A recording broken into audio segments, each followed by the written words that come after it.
Hello दोस्तों, आप सभी का मेरे यूट्यूब चैनल आरएम एजुकेशन पर स्वागत है। अभी हमने पिछले वीडियो में एनसीईआरटी बायोलॉजी का चैप्टर नंबर 8 का पार्ट फर्स्ट कंप्लीट किया था, पार्ट सेकंड कंप्लीट किया था, पार्ट थर्ड कंप्लीट किया था। आज हम पार्ट फोर्थ कंप्लीट करेंगे, यानी कि पार्ट फर्स्ट हमने कंप्लीट कर लिया था, पार्ट सेकंड भी कंप्लीट कर लिया था, पार्ट थर्ड भी कंप्लीट कर लिया था, जिसमें एनिमिलिया जंतु जगत का वर्गीकरण हमने पढ़ा था, जिसे 10 संघ में बांटा गया है। अब हम आज पढ़ेंगे जो हमारा 10वां संघ है कार्डेटा। तो कार्डेटा को भी उपसंघ में बांटा गया है, तो उन उपसंघों को आज हम पार्ट 4 में कंप्लीट करेंगे। तो जो कार्डेटा 10वां संघ कार्डेटा है, उसका उपसंघ पहला पहला है उपसंघ वर्टी वर्टिब्रेटा। तो इसमें वर्टिब्रेटा को भी 5 भागों में बांटा गया है: मत्स्य वर्ग, एम्फीबिया वर्ग, सरीसृप वर्ग, पक्षी वर्ग, स्तनी वर्ग। और फिर इसके बाद जो स्तनी वर्ग है, उनको भी 3 भागों में बांटा गया है: उपवर्ग प्रोटोथीरिया, उपवर्ग मेटाथीरिया और उपवर्ग यूथीरिया। तो इनको आज हम पार्ट 4 में कंप्लीट करेंगे। तो चलिए आज का हमारा पार्ट 4 स्टार्ट करते हैं। तो पार्ट 4 उपसंघ वर्टिब्रा। वर्टिब्रा में हम देखते हैं उपसंघ वर्टिब्रेटा के सभी जंतुओं में नोटोकॉर्ड उपस्थित या अस्थि कार्टिलेज और बोन के बने मेरुदंड रज्जु द्वारा प्रतिस्थापित हो जाता है। इन जंतुओं का मस्तिष्क ब्रेन जटिल होता है तथा यह एक क्रेनियम में बंद होता है। इसी कारण वर्टिब्रेटा क्रेनिएटा भी कहलाता है, यानी कि इनका जो मस्तिष्क है वह क्रेनियन में बंद होता है, इसलिए इसे वर्टिब्रा भी कहते हैं और दूसरा नाम इसका क्रेनिएटा भी है। अगला पॉइंट अगला पॉइंट है उपसंघ वर्टिब्रेटा के सभी जंतुओं के सिर में विशेष प्रकार के जोड़े संवेदी अंग होते हैं, जिनसे वर्टिब्रेट जंतु देखने, सुनने तथा सूंघने जैसे कार्य करते हैं। जैसा कि हम यहाँ पर देख भी सकते हैं, ये सभी वर्टिब्रेटा उपसंघ के जंतु हैं। मछली ये सभी जंतु हैं, मैंने मेन उदाहरण ले रखे हैं। अब इनको जो उपसंघ वर्टिब्रेटा है को भी 5 वर्गों में बांटा गया है। तो इसमें जो पहला वर्ग है फिशिस, यानी कि मत्स्य वर्ग। यह जलीय जंतु है, समुद्र जल एवं अलवणीय जल दोनों में ही पाए जाते हैं। ये सभी असमतापी कोल्ड ब्लडेड जंतु हैं। इनका शरीर धारा रेखित एवं वाह कंकाल सल्कों के रूप में होता है। इन जंतुओं में श्वसन गिल्स के द्वारा होता है। इनका हृदय द्विवेशमी होता है और केवल अशुद्ध अशुद्ध ही पंप करता है। उदाहरण: इस कोलियोडोन, दरियाई घोड़ा, तारपीडो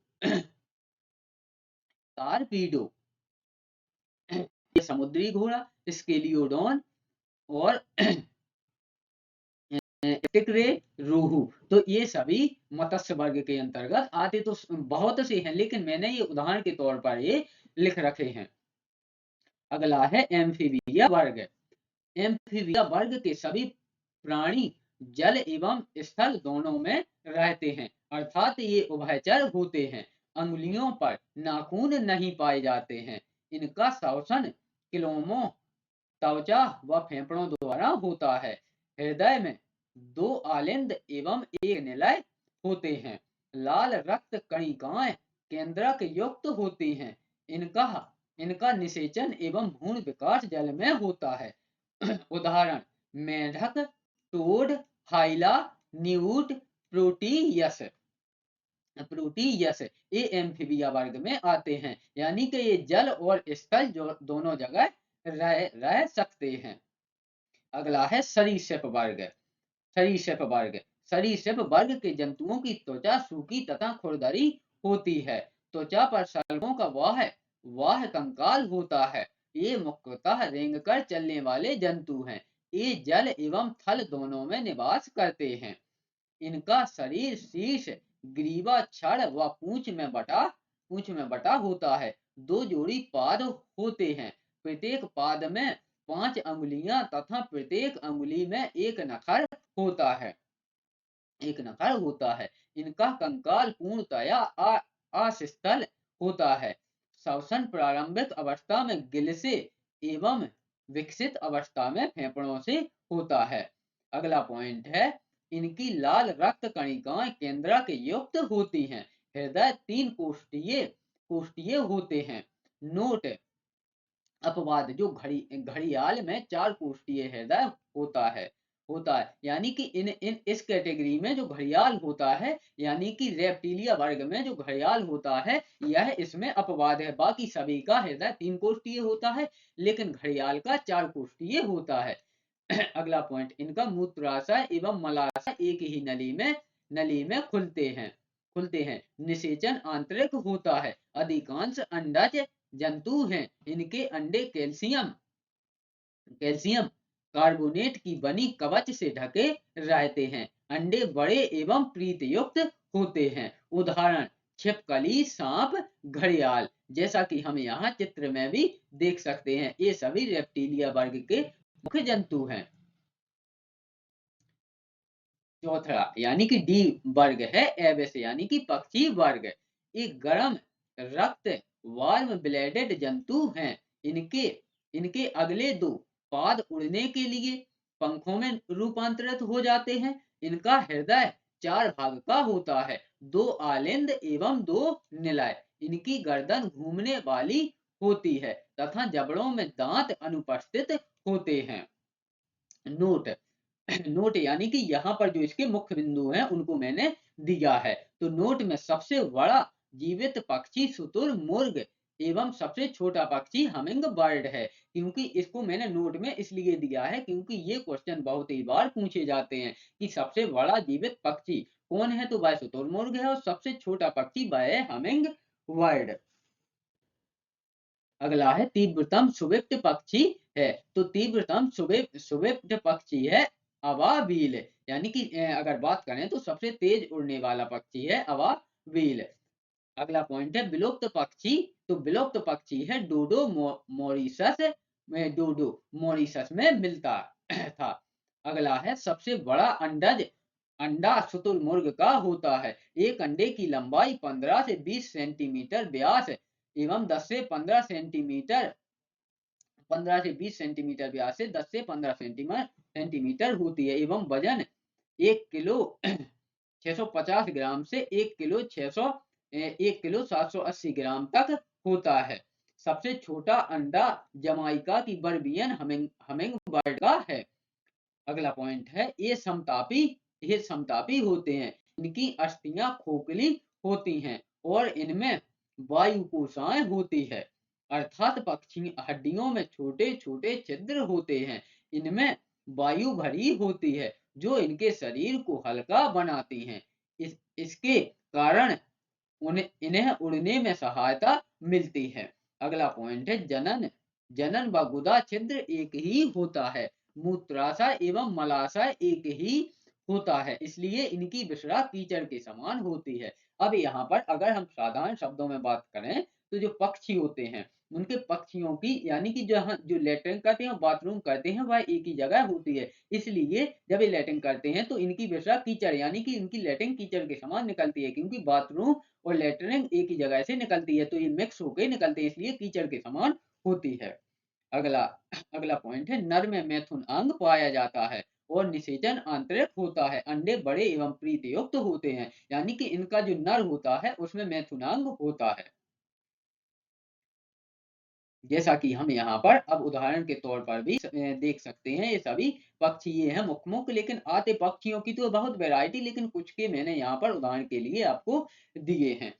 अगला है 5वां है स्तनी वर्ग। यह सभी जंतु उच्च तापी एवं नियत तापी होते हैं।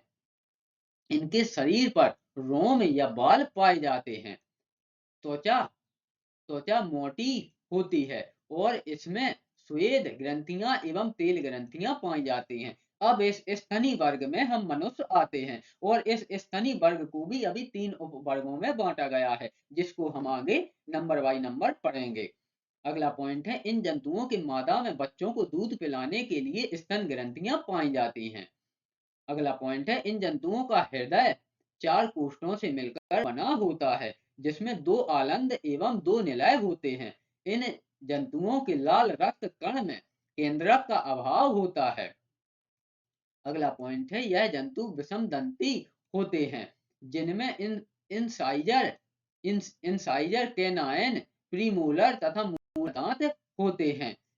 इनमें दांत जीवन में 2 बार निकलते हैं, इसलिए इन्हें द्विबारदंती द्विबारदंती कहते हैं।